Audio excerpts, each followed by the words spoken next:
ලොව මිනිසුන් සොයාගත් දේ බොහෝය. විවිධ රටවල සොයා ගැනීම උජාරුවෙන් පවසන අප ශ්‍රී ලාංකික පුද්ගලයන් සොයාගත් දේ ගැන සොයා ඇත්තේ කවදාද? ඒ ගැන උජාරුවෙන් කතා කළේ කවදාද? සබඳ ලොව අවශ්‍යතා අතර විදුලියට හිමිවන්නේ සුවිශේෂී ස්ථානයක්. ජලයෙන් සුළඟින් ලෝකය විදුලිය උත්පාදනය කරයි.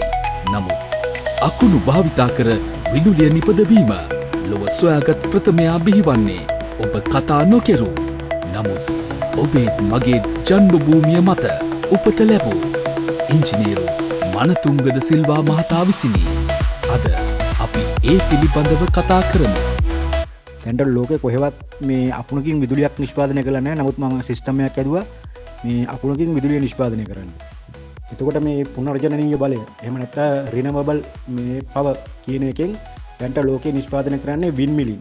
කියන්නේ මේ සුළඟ මගින් විදුලිය නිෂ්පාදනය කරනවා. ජලයෙන් හයිඩ්‍රෝ පවර් කියන්නේ ජල විදුලිය. ඒ වගේම තමයි සෝලර් පවර් සූර්ය බලයෙන් විදුලිය නිෂ්පාදනය කරනවා. නමුත් මේ තාම ලෝකේ කොහෙවත් නැහැ අකුණකින් විදුලිය නිෂ්පාදනය කරන ක්‍රමයක්. ඒ මොකද මේ අකුණක තියෙනවා මේ හියුජ් ඉලෙක්ට්‍රෝන බීම් එකක්. කියන්නේ අති ප්‍රබල ඉලෙක්ට්‍රෝන මේ කදම්බයක් තමයි අකුණක් කියන්නේ. ඒකේ කියන්නේ අපිට මේ කැල්කියුලේෂන් කරන්න බෑ. කියන්නේ ගණනය කරන්න බෑ කොච්චර බලයක් තියෙනවද කියලා. අපි මොකක් හරි මේ ටෙස්ටිං එකක් විදියට කරොත් මේ බැටරියක් charge කරගෙන ඒ කියන්නේ බැටරි මේ සමහර විට බැටරි මිලියනයක් නැත්නම් බැටරි ට්‍රිලියනයක් charge කරලා ඒ වගේ පවර් සෝස් එකක් හදාගන්න try කරොත් ඒත් මදි. ඒ කියන්නේ අපිට අකුණකේ තියෙන බලය කැල්කියුලේෂන් එකක් කරන්න බෑ තාම. නමුත් අකුණක් පාවිච්චි කරන්න පුළුවන් මේ විදුලිය නිෂ්පාදනය කරන්න. ඒකට ක්‍රමයක් තියෙනවා. මම මේ concept එකක් හදලා තියෙන්නේ. මම ඒකේ prototype එකක් කරා. ඒ කියන්නේ මම අකුණක් පාවිච්චි කරන්නේ නැතුව අකුණක් හා සමාන properties තියෙන source එකක් අරගෙන මම ওই විදුලිය නිෂ්පාදනය කරා. ඒක සාර්ථකයි. ඒ කියන්නේ අකුණකින් විදුලිය නිෂ්පාදනය කරන්න පුළුවන් කියන එක තමයි කියන්නේ. එතකොට මේක දැන් හැම රටකටම කරන්න බෑ. මොකද හැම රටේම මේ අකුණු ගහන්නේ නැහැ. අපි ලංකාව ගත්තත් එක කාලයකට තමයි මේ අකුණු ගහන්නේ. හරිද? නමුත් ලෝකේ මේ සමහර රටවල් තියෙනවා. ඒ කියන්නේ උදාහරණයක් වශයෙන් ගත්තොත් ඇමරිකාව. ඇමරිකාවේ උතුරු ප්‍රදේශයට වගේ වෙන්න එහෙම නැත්නම් මේ මට මතක විදිහට ෆ්ලොරිඩාවේ.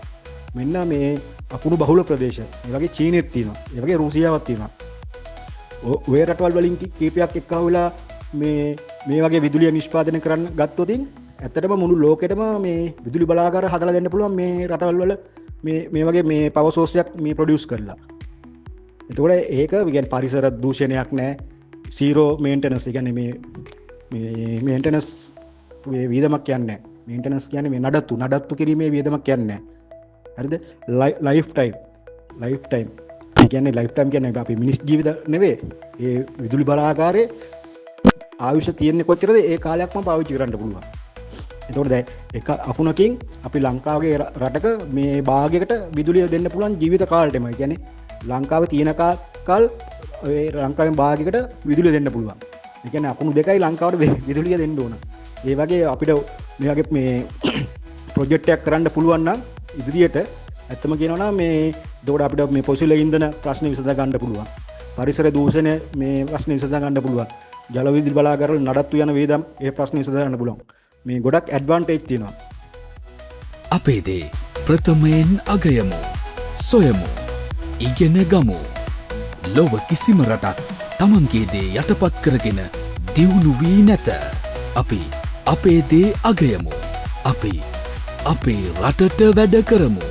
තවත් මෙවැනි සොයා ගැනීම් ගැන දැන ගැනීමට ඉංජිනේරු මනතුංගද සිල්වා FB පිටුව සමගින් එකතු වන්න.